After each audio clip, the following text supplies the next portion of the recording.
ఉంది, navy dockyard ఉంది. మరి అమరావతి ప్రాంతానికి ఏమున్నాయని నేను ప్రశ్నిస్తున్నాను.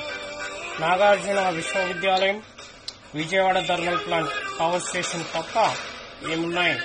మరి ఇలాంటి ప్రాంతాన్ని అభివృద్ధి చేయకుండా విడిచిపెట్టి రాజధాని తీసుకెళ్లి విశాఖలో పెట్టి మరి అక్కడ అభివృద్ధి చేస్తానని మన గౌరవ ముఖ్యమంత్రులు అంటున్నారు.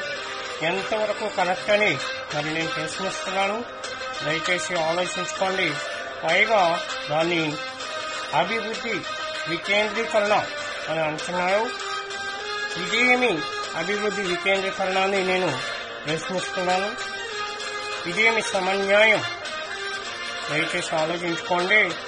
అంత అభివృద్ధి చేసే దమ్ముంటే లెక్క ప్రకారం మరి అమరావతిని అభివృద్ధి చేయాలి.